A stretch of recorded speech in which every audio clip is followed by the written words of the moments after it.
வசனத்தை மறுபடியாக வாசிப்போம். நீங்கள் பூமிக்கு உப்பா இருக்கிறீர்கள். சாரமற்று போனால் எதனால் சாரமாக்கப்படும் போதும். அல்லேலூயா. அதாவது நாம் கொஞ்ச நேரத்துக்கு முன்னாடி நம்முடைய சாம் பிரசங்கம் பண்ணதை நான் கேட்டேன். அல்லேலூயா. சாம் வந்து அவன் வந்து ஸ்கூல் தான் படிக்கிறான். ஸ்கூல் தான் பைபிள் காலேஜ் தான் படிக்கல. ஆனா அவன் பிரசங்கம் பண்றதெல்லாம் பார்த்தா கொஞ்சம் நல்லா பைபிள் காலேஜ் தான் படிச்ச மாதிரி இருக்குது. அல்லேலூயா. நல்லா, அதாவது கர்த்தருடைய வேத வசனங்களை கர்த்தரே அந்த அறிவை செய்திருக்கிறார், அவனுக்கு கொடுத்திருக்கிறார். அல்லேலூயா. உண்மையிலே 2 பசங்க நல்ல ஒரு பசங்க. உண்மையிலே நான் அதாவது பிரசங்கம் பண்றதுனால நான் சொல்லல, உண்மையிலே கர்த்தர் அவர்களை பயன்படுத்துகிறார். அல்லேலூயா. நல்லா பாட்டு பாடுறாங்க, நல்லா பிரசங்கம் பண்றாங்க. உண்மையிலே கர்த்தர் கொடுத்த கிருபை. அல்லேலூயா. அது கர்த்தருக்கு ஊழியம் செய்வது என்பது எல்லாருமே ஊழியம் செய்யலாம். அதாவது ஒரு மனுஷன் கர்த்தருடைய வார்த்தையை குறித்து பிரசங்கம் பண்றான்னா அது யாரால முடியும்னா ஆவியானவரால் நிரப்பப்படுகிறவன் மாத்திரம் தான் செய்ய முடியும், பிரசங்கம் பண்ண முடியும். அல்லேலூயா. அதாவது பேதுருவை எடுத்துக்கொண்டால் பேதுரு வந்து இயேசு கிறிஸ்து மரிப்பதற்கு முன்பாக பிரசங்கம் பண்ணல. இயேசு கிறிஸ்து மரித்து உயிரோடு எழும்பி அதாவது 40 நாள் பூமியில தரிசனமாகி 40 நாள் கழித்து பரலோகத்துக்கு எடுத்துக்கொள்ளப்பட்டார். எடுத்துக்கொள்ளப்பட சொன்னார், நான் உங்களுக்கு ஒரு தேற்றரவாளனை அனுப்புவேன், அவர் உங்களை தேற்றுவார், அவர் உங்களை நடத்துவார் சொல்லி ஆவியானவரை குறித்து அப்படி ஒரு வாக்குத்தத்தத்தை கொடுத்து அவர் போய்விட்டார். இவர்கள் இந்த பேதுருவோடு கூட சேர்ந்து ஒரு 120 பேர் மேல் வீட்டிலே இருக்கிறார் தங்கி அங்க ஆண்டவரிடத்துல ஜெபம் பண்ணுகிறார்கள். யாரிடத்துல? ஆண்டவரிடத்துல ஜெபம் பண்ணுகிறார்கள். அப்படி 120 பேர் ஜெபம் பண்ணின அந்த பொழுது பரிசுத்த ஆவியானவர் பேதுரு மேல வந்து இறங்கி பரிசுத்த ஆவியினால் பேதுரு நிரப்பப்பட்டதினால் அவன் பிரசங்கம் பண்ணினான். அல்லேலூயா. ஒரு மனுஷன் பிரசங்கம் பண்றான்னா பரிசுத்த ஆவியால் நிரப்பப்பட்டாதான் என்ன செய்ய முடியும், பிரசங்கம் பண்ண முடியும், இல்லைன்னா முடியாது. அல்லேலூயா. அதனால உண்மையிலே நம்முடைய சபையில அப்படியே கர்த்தர் அற்புதம் செய்திருக்கிறார். இந்த 2 பசங்களுமே நல்லா, ஜான்சனும் சாமும் நல்லா பிரசங்கம் பண்ண, நல்லா பாட்டு பாட அப்படியே கர்த்தர் நிரப்பி இருக்கிறார். அல்லேலூயா. பரிசுத்த ஆவியால் நிரப்புதல் என்ன தெரியுமா உங்களுக்கு? கையை தட்டிட்டு அந்நிய பாஷை பேசுறது மாத்திரம் கிடையாது. நீங்க அதுதான் நினைக்கணும்.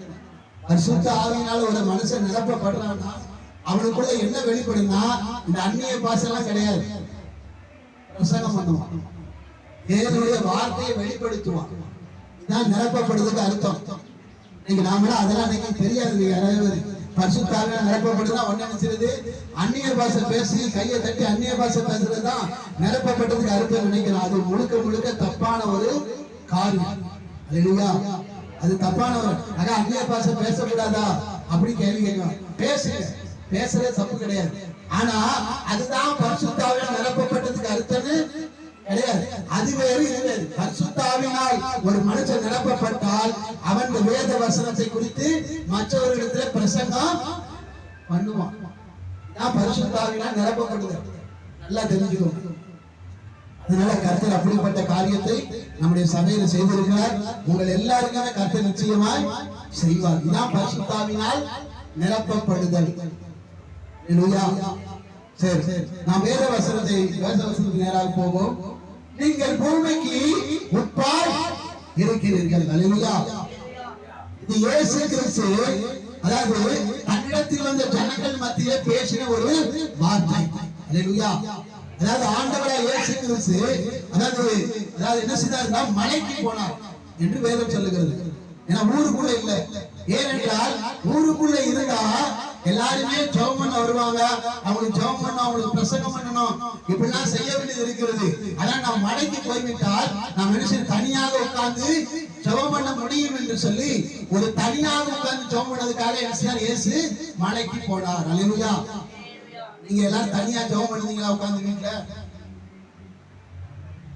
இல்ல குடும்பமா உட்கார்ந்து குடும்பமா ஜெபம் பண்ணுங்க, தப்பு கிடையாது.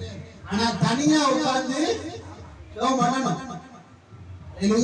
எனக்கு கூட்டு சேர்ந்தாதான் ஜெபம் பண்ண வரும், கூட்டு சேர்ந்தாதான் பாட்டு பாட வரும் அப்படிலாம் இருக்க கூடாது. தனியா உட்கார்ந்து ஜெபம் பண்ண இல்லையா? அதனால தனியா உங்களுக்கு கிடைக்கிற நேரம் தனியா உட்கார்ந்து ஜெபம் பண்ணுங்க.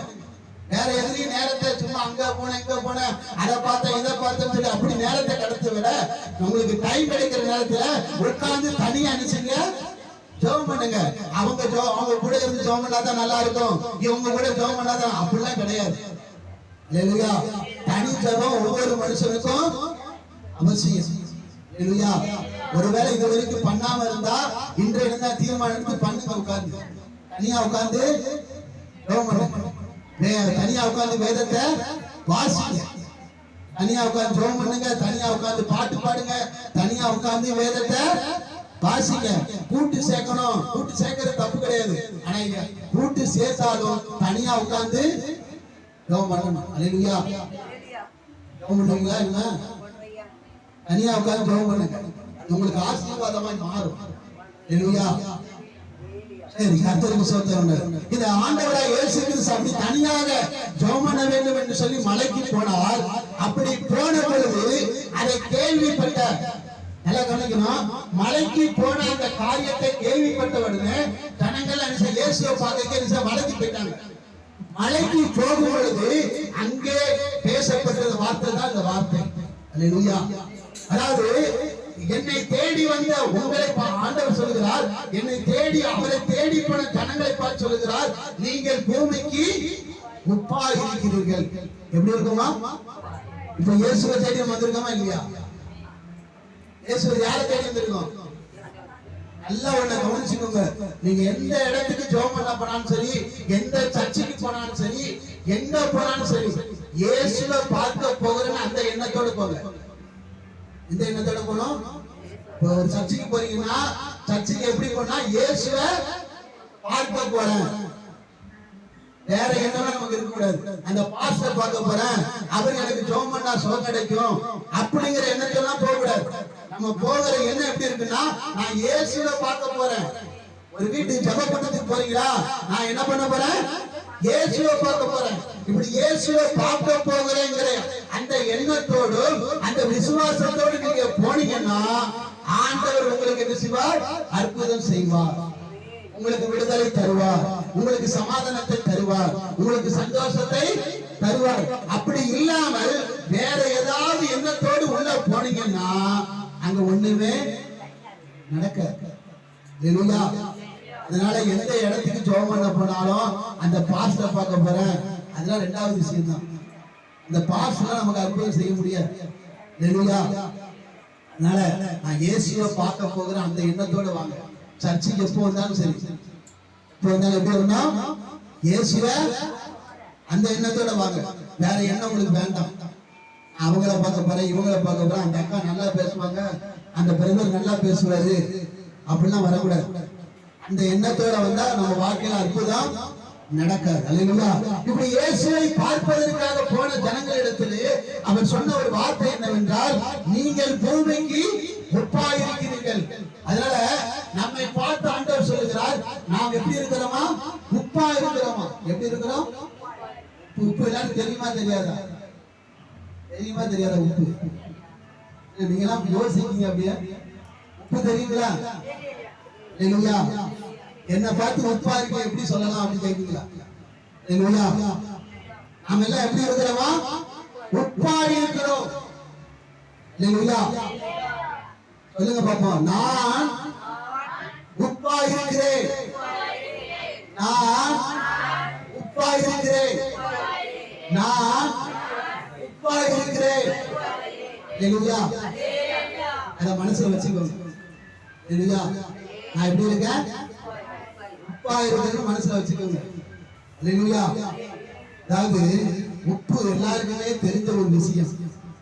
உப்பு இல்லாம சாப்பிட முடியுமா? உப்பு ஒரு மிக மிக அவசியமான ஒரு பொருளா இருக்கிறது. இந்த உப்பை குறித்து அதாவது டாக்டர்லாம் சொல்லும் போது ஒரு மனுஷனுக்கு ஒரு அதாவது அதிகப்படியாக அதாவது என்ன சொல்றதுன்னா 45% உப்பு இல்லாம இருக்கலாமா, மீதி 55% உப்பு கண்டிப்பா சரீரத்துக்கு தேவைப்படும். இல்லையா? அதுக்கு மேல அதிகமா போயிட்டுனா அது ஆபத்து. இல்லையா? அப்போ உப்பு ஒரு மனுஷனுக்கு மிக மிக அவசியமா இருக்கிறது என்று சொல்லி ஒரு சரீரத்துக்கு அவசியமா இருக்கு டாக்டர் சொல்றாங்க. அதே போல வேதத்திலையும் உப்பை குறித்து நிறைய காரியங்கள் சொல்லப்பட்டிருக்கிறது. கிட்டத்தட்ட 47 காரியங்கள் சொல்லப்பட்டிருக்கிறது. 47 காரியங்கள் சொல்லப்பட்டிருக்கிறது. ஆனாலும் ஆண்டவராய் இயேசு கிறிஸ்து நம்மை குறித்து அவர் மிக அழகா சொல்லுகிறார். நீங்க எப்படி இருக்கீங்க? உப்பா இருக்கிறீங்க. நாம் எப்படி இருக்கிறோமா? ஒரு உப்பை போல, ஒரு உப்புக்கு சமமாய் நம்மளை குறித்து ஆண்டவர் பேசுகிறார். அல்லேலூயா. அப்போ உப்பு எவ்வளவு முக்கியமானது பாருங்க. ஆண்டவர் ஒரு உப்பு வச்சு பேசுறாருன்னா அப்ப உப்பு எவ்வளவு முக்கியமான ஒரு பொருளா இருக்கிறது. அல்லேலூயா, அல்லேலூயா. அதனால உப்பு ரொம்ப ரொம்ப முக்கியமா இருக்கிறதுனாலதான் உப்புக்கு ஒப்பிட்டு நம்மை பேசுகிறார் என்று பார்க்கிறோம். அதனால உப்பை பத்தி நமக்கு எல்லாத்துக்குமே தெரியும். ஆனாலும் அதுல இருந்து ஒரு சில காரியங்களை நிறைய பேசுறதுக்கு டைம் இல்லை. அதனால சுருக்கமாய் ஒரு சில காரியம் தான் சொல்ல போறேன். இந்த உப்பு எப்படி என்றால் நல்லா கவனிக்கணும். உப்பு எல்லாத்துக்குமே உதவக்கூடிய ஒரு பொருளா இருக்கு. இன்னும் நம்ம உப்பு இல்லாத பண்டம் குப்பைக்கு சமமா. உப்பு இல்லாத பண்டம் இது அர்த்தம் தெரியுமா இருக்காது, எனக்கும் கொஞ்சம் தெரியாது. ஆனா நான் கேள்விப்பட்டேன். அதாவது என்ன சொல்றாங்கன்னா, நம்ம சாப்பிடுகிற காய்கறி பழங்கள் இதெல்லாம் உப்பு சத்து உள்ளது இருக்குமா, அதைத்தான் நம்ம சாப்பிடணுமா. அப்படி அந்த காய் அந்த பழங்கள்ல உப்பு சத்து இல்லைன்னா அது குப்பைக்கு போயிருமா. அதனாலதான் உப்பு இல்லாத பண்டம் குப்பைன்னு சொல்லுவாங்க. அல்லேலூயா. அதனால நம்ம சாப்பிடுற பொருள்ல எல்லா பொருளுமே உப்பு இருக்குமா. பழங்கள்ல காய்கறில எல்லாத்துக்குமே உப்பு இருக்குமா ஆட்டோமேட்டிக்கா. அதனாலதான் உப்பு இல்லாத பண்டம் குப்பைன்னு சொல்லுவாங்க. அதனால உப்பு இல்லைன்னா ஒண்ணுமே, அதாவது குப்பை என்று சொல்லப்பட்டிருக்கிறது. எல்லாருமே சொல்ல காரியம். அதனால உப்பை குறித்து நாம் பார்க்கும் பொழுது உப்பு ஒரு சாப்பாடு எடுத்துக்கொண்டாலோ இல்ல ஒரு தண்ணீர்ல உப்பு போட்டாலோ ஒரு சாப்பாடுல உப்பு போட்டாலோ அதுக்கப்புறம் உப்பு பார்க்க முடியுமா? சாப்பாடுல நிறைய காரியம் காய்கறி போடுவீங்க, மிளகா போடுவீங்க, நிறைய பொருட்கள் போடுவீங்க. அதே போலதான் உப்பையும் கொஞ்சம் உப்பு போட மாட்டீங்களா? போடுவீங்களா? அப்போ உப்பு என்ன செய்யணும், நம்ம போடுறோம். ஆனா உப்பை ரெண்டாவது பார்க்க முடியுதா? இப்போ ஒரு டம்ளர்ல தண்ணி வச்சிருக்கிறோம், அந்த தண்ணியில என்ன செய்யறோம், உப்பை போடுறோம். அதுக்கப்புறம் அந்த உப்பை பார்க்க முடியுமா? பார்க்க முடியாது. அல்லேலூயா. அப்போ உப்பு எப்படி ஒரு தண்ணீர்லயோ ஒரு சாப்பாட்டுலயோ மிக்ஸ் பண்ணா உப்பை என்ன செய்ய முடியாது, பார்க்க முடியாது. அது அவ்வளவு சீக்கிரமா அவ்வளவு எளிதா என்ன கரைந்து போய்விடும். அப்போ உப்பா இருக்கிறன்னு சொல்லி நம்மை பார்த்து ஆண்டவர் என்ன சொல்றாருன்னா, நம்முடைய இருதயம் ஒண்ணு இருக்குல்ல, இருதயம் இருக்கா இல்லையா? எல்லாருமே இருதயம் இருக்கா இல்லையா? எல்லாருமே இருக்கு. அப்ப நம்ம இருதயம் எப்படி இருக்குன்னா கரைந்து போகிற ஒரு இருதயமா நம்முடைய இருதயம் எப்பொழுதுமே இருக்கும். எப்படிப்பட்ட இருதயமா இருக்கணும்? மெழுகு வர்த்தி பாத்துருக்கீங்களா? அத கொளுத்தி வச்சு பாருங்க, அது எரியும். ஆனா அந்த மெழுகு என்ன செய்யும், உருகுமா உருகாதா? உருகாம அப்படியே நிற்குமா? உருகி போகும். அதே போலதான் நம்முடைய இருதயம் எப்படி இருக்கணும், மெழுகை போல உருகிற ஒரு இருதயம் தான் கரைந்து போகிறதுக்கு தன்மைக்கு அர்த்தம். அல்லேலூயா. அந்த உப்பு என்பதுக்கு எதுக்கு அர்த்தம் என்றால் நம்முடைய இருதயம் எப்படி இருக்கணும், கரைந்து போகணும். அதாவது இன்னும் சொல்ல உருகிற ஒரு இருதயமா இருக்கணும். இன்னும் புரியும், நம்முடைய இருதயம் கல்லா இருக்கக்கூடாது. எப்படி இருக்கக்கூடாது? கல்லா இருக்காம நம்முடைய இருதயம் எப்படி இருக்கணும், லகுவா இருக்கணும். எப்போதுமே ஈஸியா கலந்துடணும். நான் கரையவே மாட்டேன் அப்படி நம்ம இருதயத்தை வச்சோம்னா ஆண்டவன் சொல்லுகிற உப்புக்கு அர்த்தமே இல்லாம போய்விடும். அல்லேலூயா. நீங்க நிறைய பேர் சொல்லுவாங்க, அவ இருதயமே கிடையாது, கல்லு. கேள்விப்பட்டிருக்கீங்களா? அப்படி பார்த்து நம்மளை யாரும் சொல்லக்கூடாது. இருதயம் கடினமானவன் சொல்லி நம்மளை பார்த்து யாரும் சொல்லக்கூடாது. அதாவது பிரச்சனை எல்லாமே உண்டு, போராட்டங்கள் எல்லாமே இருக்கத்தான் செய்யும். குடும்பம் எடுத்துட்டா அதாவது குடும்பத்திலேயே சண்டை இருக்கத்தான் செய்யும், இல்லாம இருக்காது. இல்லாம இருக்குவா? எந்த குடும்பத்தை நீங்க எடுத்துட்டாலும் சரி, பெரிய பணக்கார குடும்பம் எடுத்தா குடும்பத்துல சண்டை இருக்கத்தான் செய்யும். அந்த குடும்பத்திலேயும் மாமியார் இருப்பாங்க, மருமகள் இருப்பாங்க, எல்லாருமே இருக்கத்தான் செய்வாங்க. ஆனாலும் என்னதான் சண்டை வந்தாலும், என்னதான் பிரச்சனை நடந்தாலும், நம்முடைய இருதயம் அது அந்தந்த உடனே மறந்து என்ன செய்யணும், அடுத்த இடத்துக்கு போயிடும். நீங்க அதையே மனசுல வச்சுட்டு இருந்தா என்ன பிரயோஜனம்? வீட்டுக்குள்ள ஒரு சண்டை நடக்கு, கணவன் மனைவிக்குள்ள ஒரு சண்டை நடக்கும் சும்மா அதையே மனசுக்குள்ள வச்சுட்டு இருந்தா அது கரைகிற இருதயமா? அது கரைந்த உப்புக்கு சமமா? இல்லையே. யோசிச்சு பாருங்க. நீங்க நிறைய பேர் வைராக்கியம் என்ன தெரியுமா? நான் செத்தாலும் அவங்கிட்ட செத்தாலும் அது கிறிஸ்தவங்க சொல்றாங்க. இந்த பைபிளை நல்லா வாசிக்கிறவங்க, பைபிளை பத்தி நல்லா தெரிஞ்சவங்க, இன்னும் சொல்ல போனா ஊழியக்காரங்க கூட இந்த வார்த்தையை சொல்றாங்க. அப்போ ஆண்டவர் நம்மை பார்த்து உப்புன்னு சொல்றாரு, என்ன பிரயோஜனம்? அதுல ஒரு பிரயோஜனமும் கிடையாது. ஆண்டவர் நம்மை உப்பா இருக்கிறேன்னு சொல்லி உப்புக்கு ஒப்பிட்டு பேசுறார். நம்முடைய இருதயம் எப்பொழுது எப்படி இருக்குன்னா, கரைந்து போகிற ஒரு இருதயமாய், ஒரு மெழுகை போல ஒரு இருதயமா நம்முடைய இருதயம் காணப்பட வேண்டும். ஆண்டவராய் இயேசு கிறிஸ்துவை குறித்து சங்கீதம் 22ல சொல்லுது பாருங்க.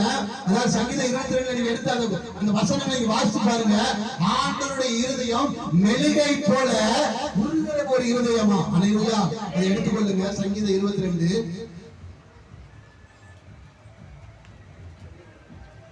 சங்கீதம் 22ஆம் சங்கீதம் 14வது வசனத்தை வாசிங்க. தண்ணீரை போல ஊற்றுண்டேன், என் எலும்புகள் எல்லாம் கட்டிவிட்டது, என் இருதயம் மெழுகு போலாகி உருகிச்சு. இது இயேசு கிறிஸ்துவை குறித்து தீர்க்கதரிசனமா சொன்ன வார்த்தை. 1ஆம் வசனத்தை வாசினா தெரியும். என் தேவனே, என் தேவனே, ஏன் என்னை கைவிட்டி? இது இயேசு சிலுவையில தொங்கும் பொழுது பேசின வார்த்தை. அப்போ இயேசு கிறிஸ்துவினுடைய இருதயம் மெழுகை போல உருகிற இருதயமா இருக்கிறது. அதே போல உங்களுடைய இருதயமும் என்னுடைய இருதயமும் மெழுகை போல உருகணும். அது இல்லாம நான் பேசவே மாட்டேன் அப்படிலாம் நம்ம இருக்கக்கூடாது. என்னதான் சண்டை வந்தாலும் அந்த சண்டை என்ன செய்யணும், மறந்து போயிட்டே இருக்கணும். அவ்வளவுதான். ரோஷம் நமக்கு இருக்கக்கூடாதுங்க.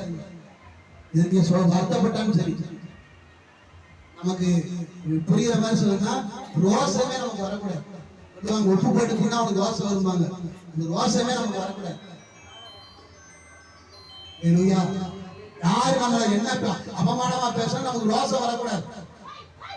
இயேசுவை கல்வாரி சிலுவையிலே காரி துப்பினார்கள். அவர் ரோஷப்பட்டிருந்தா உங்களுடைய பாவம் என்னுடைய பாவமும் மன்னிக்கப்பட்டிருக்காது. மன்னிக்கப்பட்டிருக்குமா? ரோஷப்பட்டிருந்தா என்ன எப்படி நீ காரி துப்பலாம் அப்படின்னு அவர் ரோஷம் வந்துருச்சுன்னா அவர் சிலுவையில அடிக்கப்பட்டிருக்க மாட்டார். நம்ம பாவம் மன்னிக்கப்பட்டிருக்காது. அவர் ரோஷம் இல்லாதனாலதான். ஏனென்றால் உங்களுடைய பாவத்தை என்னுடைய பாவத்தை மன்னிக்கணும். அதுக்கு ரோஷப்பட்ட காரியம் ஆகாது. ரோஷப்பட்ட காரியம் ஆகாது. பிசாசுகளை தந்துறனா இவன் ரோஷமா ஆகி என்ன செய்யணும், சிலுவை விட்டு வெளியே வந்துடணும், அடிக்கப்படக்கூடாது அப்படிங்கிற அவன் நிறைய காரியங்கள் செய்கிறான். காரி துப்ப வைக்கிறான், அடிக்க வைக்கிறான். அதான் இவர் செய்யாத தப்ப கூட செய்தார் என்று சொல்ல வைக்கிறான். இவர் ரோஷப்பட்டு எனக்கு இந்த சிலுவையை நான் சுமக்க கூடாது, நான் சுமக்க மாட்டேன்னு சொல்லி விட்டு விட வேண்டும் என்ற எண்ணத்தோடு பிசாசு நிறைய காரியத்தை செய்யறான். ஆனா ஆண்டவர் அதுக்கு எதுக்குமே இடம் கொடுக்கவில்லை. அல்லேலூயா. அதே போல நம்மையும் பிசாசு நினைச்சுவான். பக்கத்து வீட்டுக்காரங்க சண்டை போட வைப்பான், இல்ல சொந்தக்காரங்களுக்கு சண்டை போட வைப்பான். நம்ம ரோஷப்பட்டு போகணும்னு சொல்லி, அல்லேலூயா, தேவ சித்தத்தை விட்டு விலகி போகணும்னு சொல்லி என்ன செய்வான் பிசாசு. அப்படிப்பட்ட காரியங்களை செய்வான். ஆனா நாம் என்ன செய்யணும், மிக ஜாக்கிரதையா இருக்க வேண்டும். அல்லேலூயா. நமக்கு என்ன கோபம், அதாவது நம்ம என்ன, நம்முடைய இருதயம் எப்படி இருக்கணும், என்ன வந்தாலும் நம்முடைய இருதயம் மெழுக போல உருகி போயிருக்கு. அதையே மனசுல வச்சுட்டே இருக்கக்கூடாது. 10 வருஷத்துக்கு முன்னாடி நடந்த சம்பவத்தை கூட நம்ம மனசுக்குள்ள வச்சுட்டு இருக்கோம். இன்னைக்கு வந்து அது என்ன பிரயோஜனம், அது என்ன லாபம் இருக்கு, ஏதாவது பிரயோஜனம் இருக்கா? அதுல நம்ம நிம்மதிதான் கெடும், அதுல நம்ம சந்தோஷமே கெடுமே தவிர வேற ஒண்ணு நடக்காது. அதனால நம்முடைய இருதயம் மெழுகை போல கரைந்து போகிற ஒரு இருதயமாய் நம்முடைய இருதயம் இருக்க வேண்டும் என்று சொல்லிதான் ஆண்டவர் நம்ம பார்த்துதான், நீங்க பூமிக்கு உப்பா இருக்கிறீர்கள். நம்ம அப்படி இருக்கோமா? ஒரே நம்ம விஷயம் மறக்க மாட்டேங்க. ஒரு பிரச்சனை இருந்தா மறக்கிறதே கிடையாது. அத பல நாள் ஞாபகத்துல வச்சு வச்சு வச்சு வச்சு என்ன அழிவாங்கிற வரைக்கும் நம்ம விடுறது கிடையாது. அல்லேலூயா. அதான் வேதவசனம் தெளிவா சொல்லுது, கோபமும் ஒரு நிமிஷம், கோபம் ஒரு நிமிஷம் தான் இருக்கணும், அதுக்கு மேல இருக்கக்கூடாது. அவங்க இறங்கி வராங்க, நம்ம இறங்கி போயிடணும். என்ன செய்யணும்? நமக்கு முன்னாடி நம்ம கூட ஃபைட் பண்ற, நம்ம கூட சண்டை போடுகிற அவங்க இறங்கிருப்போம். அவங்க மேலதான் தப்பு இருக்கலாம், நம்ம மேல தப்பே இருக்காது. அவங்க இறங்குறாங்களோ இல்லையோ, நாம நினைச்சோம் இறங்கி போயிடணும். இது அவங்களுக்கு பயந்து கிடையாது, அது நல்லா தெரிஞ்சுக்கோங்க. அது பயத்தினாலாம் கிடையாது, இது கர்த்தருடைய வார்த்தை. அல்லேலூயா. நிறைய சொல்லுவாங்க, அவங்க பயந்து போய் உடனே போய் சரண்டர் ஆவாங்க. இல்ல, அது கோழைத்தனம் கிடையாது. கோழைத்தனம் கூட சொல்லுவாங்க, அது கோழைத்தனம். இது கர்த்தருடைய வார்த்தை. ஆனா நம்முடைய இருதயம் எப்பொழுதும் மெழுக போல நினைச்சோம் கரைந்து போகிற ஒரு தன்மை உள்ள இருதயமா நம்முடைய இருதயம் இருக்கணுமே தவிர வேற எப்படி நம்முடைய இருதயம் கல்லாலாம் இருக்கக்கூடாது. இல்லையா? இதுக்கு உதாரணம், நல்ல உதாரணம் இருக்குமா? பார்வான். யாரு? பார்வான். பார்வானை குறிச்சு உங்களுக்கு தெரியும். அவனுடைய இருதயம் கடினப்பட கடினப்பட கடினப்பட அவனுக்கு நஷ்டம் தான் வந்துச்சு. பாத்தீங்க கேள்விப்பட்டிருக்கீங்களா? பார்வனை குறித்து வேதத்தில் சொல்லப்பட்டிருக்கிறது, அவன் எப்பெல்லாம் இருதயத்தை கடினப்படுத்தனா அப்பெல்லாம் அவனும் கஷ்டப்பட்டிருக்கான், அவன் கூட இருக்கிற ஜனங்களும் கஷ்டப்பட்டாங்க. அதனால உங்க இருதயம் கடினப்பட கடினப்பட நீங்க மாத்திரம் பாதிக்கப்பட மாட்டீங்க, உங்க கூட இருக்கிற மனுஷர்களும் பாதிக்கப்படுவாங்க. நல்லா தெரிஞ்சுக்கோங்க. தெரியுங்களா உங்களுக்கு பார்வனை பத்தி? பார்வோன் தேசத்துக்கு, பார்வோனுக்கு அந்த எகிப்து தேசத்துல நிறைய வாதம் வந்துச்சு. அத்தனை வாதம் இஸ்ரவேல் ஜனங்களுக்கு கிடையாது, பார்வோனுக்கும் பார்வோனுடைய ஜனங்களுக்கு தான் வந்துச்சு. ஏன் தெரியுமா? பார்வோனுடைய இருதயம் கடினப்பட்டதனால் அந்த வாதம் யாருக்கு போச்சு? பார்வோனுக்கும் போச்சு, பார்வோனோடு கூட இருந்த ஜனங்களுக்கும் போச்சு, இஸ்ரவேல் ஜனங்களுக்கு வரல. அதனால உங்க இருதயம் கடினப்பட்டு இருந்துச்சுன்னா உங்களுக்கு மட்டும் பாதிப்பு வராது. உங்க கூட இருக்கிற ஒரு பிள்ளைகளா இருக்கலாம், இல்ல உங்களுடைய கணவரா இருக்கலாம், உங்க மனைவியா இருக்கலாம், இல்ல உங்க சொந்த பந்தமா இருக்கலாம், அவங்களுக்கும் சேர்ந்து உங்களால பாதிப்பு வரும். இருதயத்தை கடினப்படுத்தாது. நம்ம நினைக்கலாம், நான் பாவமா செஞ்சேன், இது பாவம் கிடையாது. பாவமா நமக்கு தெரியல, இது பெரிய பாவம். இருதயத்தை கடினப்படுத்தாது. இருதயத்தை மெழுகு மறந்துருங்க. ஒரு பிரச்சனை வந்தா அந்த உடனே மறந்துங்க, அதுக்கப்புறம் கூப்பிட்டு போயிருங்க, பரவாயில்ல, அது நடந்து போச்சு. நடந்து போறத பேசி பேசி என்ன ஆக போகுது? மாறப்போதா? நடந்ததே பேசி பேசி என்ன ஆக போகுது? யோசிச்சு பாருங்க. ஏதோ ஆகுமா? பேசுறா தீர்ந்துருமா?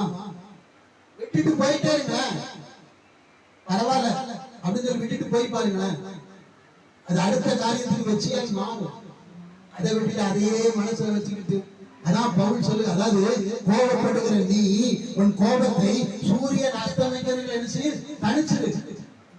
கோபத்தை விட்டு அதுக்கப்புறம் உன் கோபம் வரக்கூடாது. பவுல் அழகா சொல்றாரு. ஆனா அதை கேட்கிற நாம் அந்த கோபத்தை மறுநாள் வரைக்கும், மறுநாள் மாத்தல, அதுக்கு அடுத்த மறுநாளும், அது மாத்தல, வருஷ கணக்கு அந்த கோபத்தை வைத்துக் கொண்டு இருக்கிறோம். அப்ப நம்ம இருதயம் எப்படி மெழுக போல இருக்கும்? அது கல்லான இருதயம். அப்படிப்பட்ட இருதயம் நம் இருதயம் இருக்கக்கூடாது. அது தேவன் விரும்பவில்லை. அப்படி கல்லான இருதயமாய் இருந்ததுன்னா அவங்களும் பாதிக்கப்படுவாங்க, அவங்க கூட சேர்ந்தவர்களும் பாதிக்கப்படுவார்கள். அல்லேலூயா. அதனால உங்க இருதயத்தை கடினப்படுத்தாது. இன்னையிலிருந்து மாற்றுங்க இருதயத்தை. ஆண்டவர் எதை பார்க்கிறார் தெரியுமா? எதை பார்க்கிறார் ஆண்டவர்? உங்க முகத்தெல்லாம் பார்க்கல. உங்க முகம் கருப்பா இருக்கும், சிவப்பா இருக்கும், மூக்கு நீண்டிட்டு இருக்கும், மூக்கு நீளாம இருக்கும், காது கேட்கும், காது கேட்காம இருக்கும், வாய் போனிட்டு இருக்கும், வாய் நல்லா இருக்கும். இதெல்லாம் ஆண்டவர் பார்க்கல. உங்க அழகெல்லாம் பார்க்க மாட்டார். கருப்பா இருப்பீங்களா, சிவப்பா இருப்பீங்களா, இதெல்லாம் பார்க்க மாட்டார். ஆண்டவர் பார்க்கிற ஒரே ஒரு காரியம் உங்களுடைய இருதயம் எப்படி இருக்கிறது.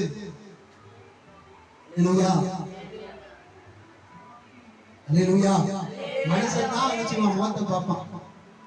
யாரு? மனுஷன் தான் முகத்தை பார்ப்பான், அவங்க முகம் எப்படி இருக்கு. நான் அடிக்கடி நான் சொல்றது என்னன்னா, யார் முகத்தையும் பார்க்காதீங்க தயவு செய்து. ஏன் தெரியுமா? அவங்க ஒரு வேளை சோகமா இருக்கலாம், இல்ல கோபமா இருக்கு. முகத்தை பார்க்கறதா நமக்கு தெரியுது அவங்க கோபமா இருக்காங்களா, சந்தோஷமா சந்தோஷமா இருக்காங்களான்னு நமக்கு தெரியுது. அதனால போய் நினைச்சுவோம், ஏன் சோகமா இருக்கீங்க, கோபமா, ஏன் கோபமா இருக்கீங்க, அது கூட வந்து பிரச்சனை ஏன் பார்க்கணும். சண்டை, அது சண்டை படம் யாரும் வந்து பார்க்காதீங்க தயவு செய்து. சண்டை படும்போது முகம் மாறும், பார்த்துருக்கீங்களா? அப்படி முகம் ஒரு ஆக்ரோஷமா மாறும். அதை பார்க்க பார்க்க நமக்கு இன்னும் கோபம் வரும். வருமா வராதா? நான் பொய் சொல்றோம். யாராவது கோபமா திட்டும் போது அவங்க முகத்தை பாருங்க. அந்த முகத்தை பார்க்கும் போது அவங்களுடைய செய்கைகள், அவங்களுடைய முகம் எல்லாத்தையும் பாத்தீங்கன்னா நமக்கு மறுபடியும் கோபத்தை கொண்டு வரும். அந்த மாதிரி தான் இருக்கும். பாத்துருக்கீங்களா? ஒருவர் பார்க்காத மாதிரியே இருக்கு. அதனால அப்ப முகத்தை பார்க்க, ஒருத்தர் சண்டை போட்டாங்கன்னா, சண்டை வீட்டுக்கார சண்டை போடுறாரா இல்ல மனைவி சண்டை போட, முகத்தை பார்க்காதீங்க. பார்த்தா மறுபடியும் பிரச்சனை, பார்த்தா மறுபடியும் பிரச்சனை தான் வரும். பார்க்காம விட்டுட்டா பிரச்சனை வராத. இது கொஞ்சம் கஷ்டமா தான் இருக்கும். ஆனா செய்து பாருங்க, பிரச்சனை ஈஸியா முடிஞ்சிடும்.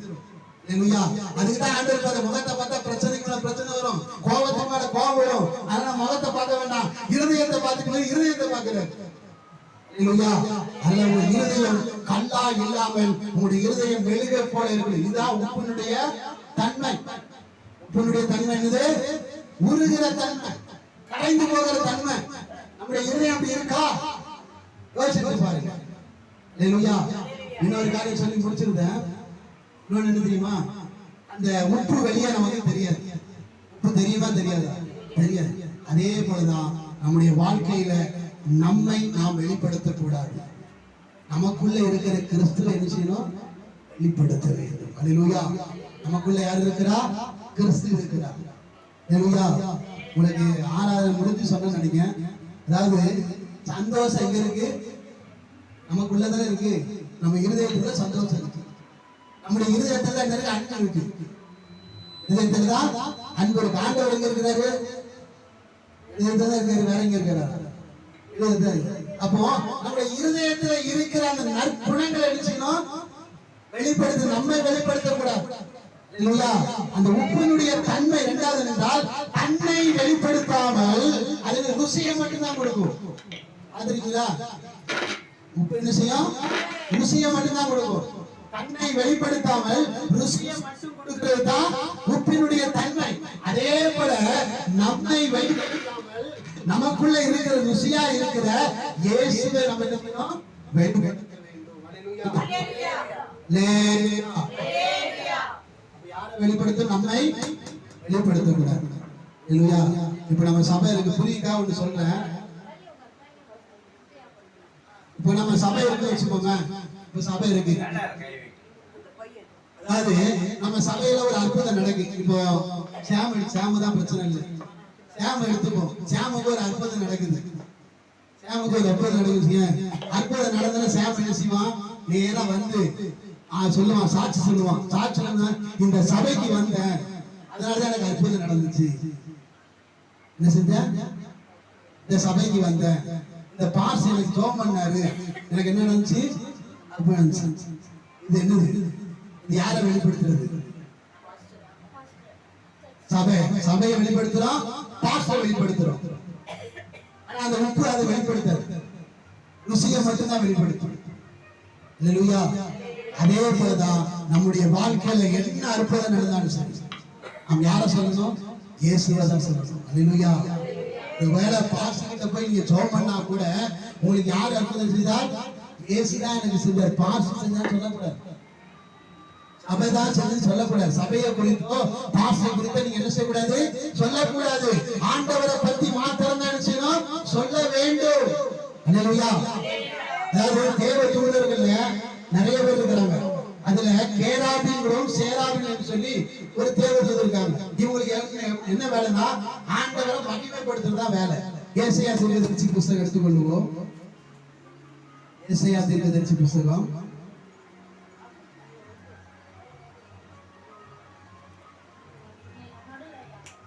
ஏசாயா தீர்க்கதரிசி புத்தகம் எடுத்துக்கொள்ளுங்க. 4-5 அதிகாரம் எடுத்துக்கொள்வோம்.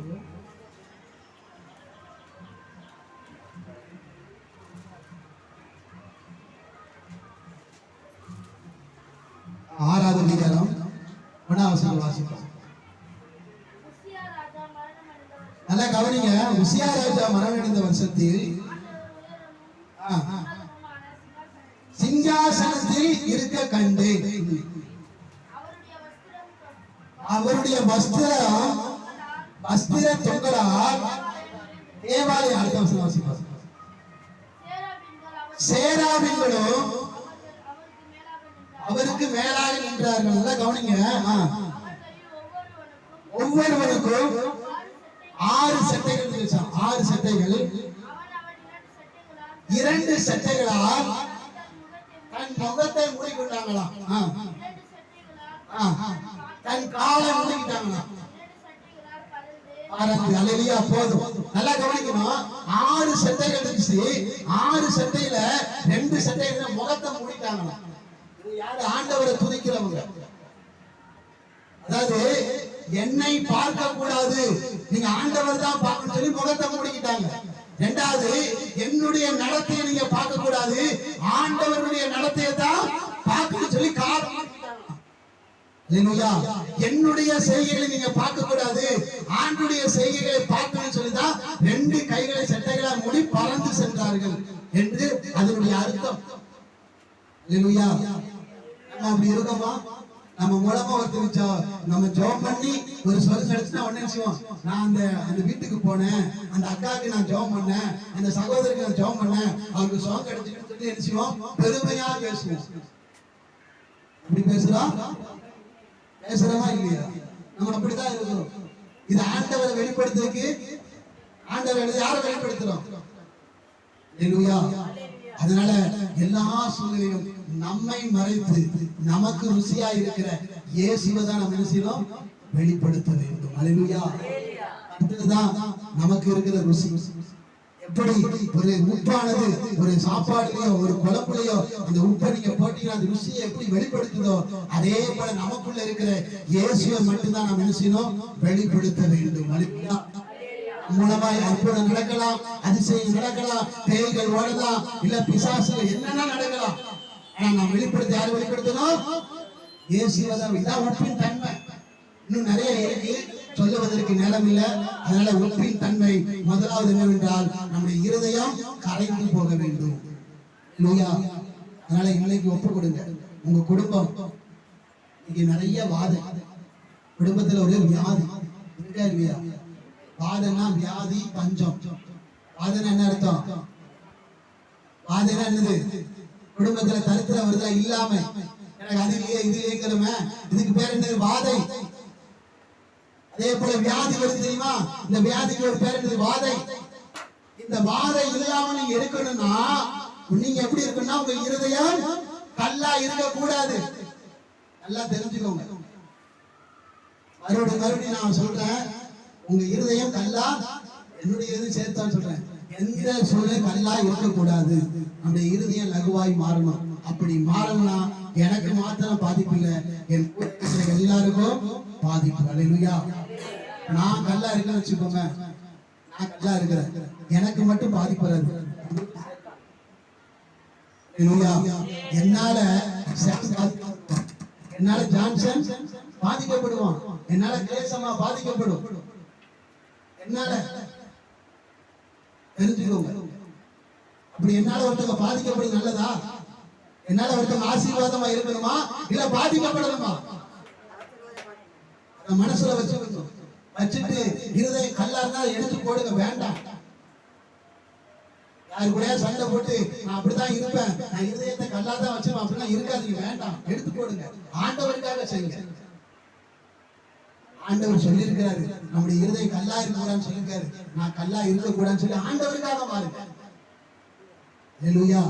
நமக்காக எவ்வளவு ஆண்டவர் சிலுவையில் அடிக்கப்பட்டார், நமக்காக எவ்வளவு முழுக்கப்பட்டார், நமக்காக எவ்வளவு ரத்தத்தை சிந்தினார், நமக்காக அவர் எவ்வளவு வேதனைப்பட்டார்.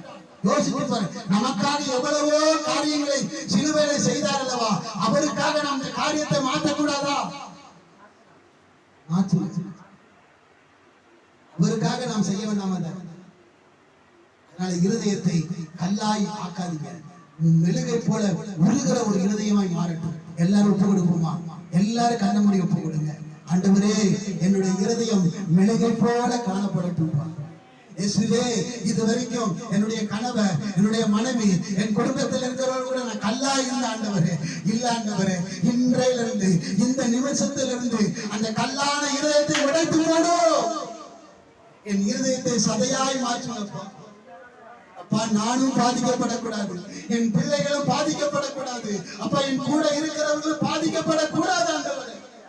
என் இருதயத்தை மாற்றும். ஆயத்திலிருந்து கேளுங்க. குடும்பத்துல எவ்வளவு வாதை பாருங்க, எவ்வளவு கருத்தரம், எவ்வளவு வியாதி, யோசிச்சு பாருங்க. உங்க குடும்பத்துல அவன் தரித்திரங்கள் வந்து நிற்கிறது அல்லவா? இயேசு தரித்திரங்களை சிலுவையிலே சுமந்து கொண்டார். உங்களுடைய தரித்திரங்களை இயேசு சிலுவையிலே சுமந்திருக்கிறபடினா உங்களுக்கு எப்படி தரித்திரம் வரும்? காரணம் என்னவென்றால் உங்க இருதயம் கல்லா இருக்கு. ஒப்பு கொடுங்க. ஆண்டவரே, இந்த இருதயத்தை ஒப்பு கொடுக்கிறப்பா. டெய்லி ஒப்பு கொடுங்க. என் கல்லான இருதயத்தை உடைங்க. என் கல்லான இருதயத்தை உடைத்து, என் கல்லான இருதயத்தை உடைத்து எனக்கு சதையான இருதயத்தை தாரும். கேளுங்க, கேளுங்க. வாயை திறந்து பேசு. உங்க குடும்பத்துல எவ்வளவு கஷ்டம் இருக்கு உங்களுக்கு தானே தெரியும். நான் படுற கஷ்டம் எனக்கு தான் தெரியும். நீங்க படுற வேதனை உங்களுக்கு தானே தெரியும். உங்க பிள்ளைங்க படுற கஷ்டம் உங்களுக்கு தெரியுமா தெரியலையா? இல்ல உங்க சரீரத்துல வியாதியால எவ்வளவு கஷ்டப்படுறீங்க யோசிச்சு பாருங்க. காரணம் உங்க இருதயம் சதையாய் மாறாதுதான், கல்லா இருக்கிறதுனால. ஒப்பு கொடுங்க. உங்க இருதயத்தை ஒப்பு கொடுங்க. ஆண்டவர் உங்க இருதயத்தான் கேட்கிறார். நொறுங்குண்ட இதயம், நறுங்குண்ட இதயத்தை கர்த்தர் கேட்கிறார். தேவனே, நொறுங்குண்ட இதயத்தையும் நறுங்குண்ட இருதயத்தையும் நீர் புறக்கணியே. கேளுங்க. ஆண்டவரே, என்னுடைய இருதயம் நறுங்குண்ட இருதயமாய் மாறட்டும், நொறுங்குண்ட இருதயமாய் இருதயத்தை மாறட்டும். ஆண்டவரே, வாயை திறந்து பேசுங்க. உங்க குடும்பத்தில் இருக்கிற வாதை மாறட்டும், உங்க குடும்பத்தில் இருக்கிற இல்லாமை மாறட்டும், உங்க சரீரத்தில் இருக்கிற வியாதி மாறட்டும். நீங்க எப்பொழுதும் சுகமா இருக்கும். உங்க குடும்பம் எப்பொழுதும் சுகமா இருக்கும். நீங்க சந்தோஷமா இருக்கிறத நாங்க பார்க்கணும். அதுதான் ஆசை. நீங்க சந்தோஷமா இருக்கிறத ஆண்டவர் பார்த்து சந்தோஷப்படணும். இதைத்தான் தேவன் விரும்புகிறார். ஒப்பு கொடுங்க. ஆண்டவரே, அதை கூட புல்லா போனக்கு நிறையான்னு சொல்லி வசனத்தை வாசிக்கிறமே, அந்த வசனம் உங்களுக்கு நிறைவேறட்டும். ஒப்பு கொடுங்க. எல்லாரும் கொஞ்ச நேரம் பேசுங்க. சும்மா இருக்காது, பேசு. ஆண்டவரே, நான் எந்தெந்த காரியத்துல என் இருதயம் கல்லா இருந்ததோ அதையெல்லாம் உடைங்கப்பா. இந்த நேரத்தில் உடைத்து போடும். உங்க சரீரத்துக்கு சுகம் உண்டாகும். நிச்சயமாய் இந்த காலவேளை இந்த வார்த்தையை கேட்டு ஒப்பு கொடுத்தீர் என்றால் உங்க சரீரத்தில் இருக்கிற வியாதி நிச்சயமாகவே மாறும். உங்க குடும்பத்தில் இல்லாம இருக்கிறதா, அந்த இல்லாமை மாறும். உங்களுடைய தரித்திரங்கள் ஓடி போகும். உண்மையாய் விசுவாசித்து ஒப்பு கொடுத்தீர் என்றால் என் இருதயம் இனி கல்லாவே இருக்கக்கூடாது, எந்த சூழல் இருக்கக்கூடாதுன்னு சொல்லி உண்மையிலே நீங்க ஒப்பு கொடுத்தீர் என்றால் உங்க குடும்பத்தில் இருக்கிற தரித்திரம் ஓடி போகும். நிச்சயமா இது நடக்கும். ஒப்பு கொடுங்க. வேண்டாம், கல்லான இருதயம் வேண்டாம். ஹல்லேலூயா, ஹல்லேலூயா. இயேசுவே, உம்முடைய கரத்தில் ஒப்பு கொடுக்கிறப்பா. ஒவ்வொரு பிள்ளைகளையும் ஒப்பு கொடுக்கிறப்பா. ஒப்பு கொடுக்கிற ஒவ்வொருவரையும் அப்பா, இந்த அடிமையை ஒப்பு கொடுக்கிறான். எங்களுக்கு கல்லான இருதயம் வேண்டாம். எங்களுக்கு எதிராக என்ன பேசப்பட்டாலும் சரி ஆண்டவர். அப்பா, உண்மை போல ஒரு மெழுகை போல உருகிற ஒரு இருதயமாய் எங்களுடைய இருதயம் மாறுபடியாக இயேசுவே இந்த வேலையில எங்களுக்கு திரும்ப செய்ய மாட்டவரே. நீர் எங்களுக்கு கொடுத்த பரிசுத்த ஆவியானவர், நீர் எங்களுக்கு கொடுத்த பரிசுத்த ஆவியானவர், நீர் எங்களுக்கு கொடுத்த அன்பின் ஆவியானவர் என்னுடைய இருதயத்தை மாற்றி வருகிறாங்க. ஹல்லேலூயா, ஹல்லேலூயா, ஹல்லேலூயா. ஓ ஷாபாலா கபதிரவலகரபா. ஆவியானவரே, என்னுடைய இருதயத்தை மாற்று. மெழுகை போல காணப்படுகிற இருதயமா என்னுடைய இருதயம் காணப்பட ஆவியானவரே. ஹல்லேலூயா, ஹல்லேலூயா, ஹல்லேலூயா. ஆவியானவரே, உமக்கு நன்றி. அன்பின் ஆவியானவரே, உமக்கு நன்றி. அன்பின் ஆவியானவரே, உமக்கு நன்றி. அன்பின் ஆவியானவரே, உமக்கு நன்றி. ஆண்டவரே, நன்றி அப்பா, நன்றி அப்பா. இயேசுவே, இந்த வேளையிலே என்னுடைய கல்லான இருதயத்தை இதுவரைக்கும் நாங்கள் எந்தெந்த காரியத்திலே கல்லாய் காணப்பட்டோமோ அந்த கல்லான இருதயத்தை உடைத்து உடைய இருதயத்தை சதையாய் மாற்றினதுக்காக உமக்கு நன்றி ஆண்டவர். அதே போல இனி வரக்கூடிய ஒவ்வொரு நாட்களும் எங்களுடைய இருதயம் கல்லாய் இராமல் மெழுகை போல கரைந்து போகிற ஒரு இருதயமாய் இந்த பூமியில் இருக்கிற கடைசி வெளிப்படுது வரைக்கும் எங்களுடைய இருதயம் இருக்கும்படியாக என் தேவனே, என் பிதாவாகிய தேவனே, என் கர்த்தராகிய இயேசு கிறிஸ்துவானவரே, என் பரிசுத்த ஆவியானவரே, கிருபை செய்வீராக, கிருபை செய்வீராக. வந்திருக்கிற ஒவ்வொருவருக்கும் கிருபை செய்யும், அடிமைக்கு கிருபை செய்யும், தொடர்ந்து நீ நடத்தும் பெரிய காரியத்தை செய்யும், ஆசீர்வதியை பாதுகாத்துக் கொள்ளும் இயேசுவின் நாமத்தினாலே பிதாவே, ஆமென். எல்லாரும் சேர்ந்து சொல்லி, ஆத்துமாவே முழுதுமே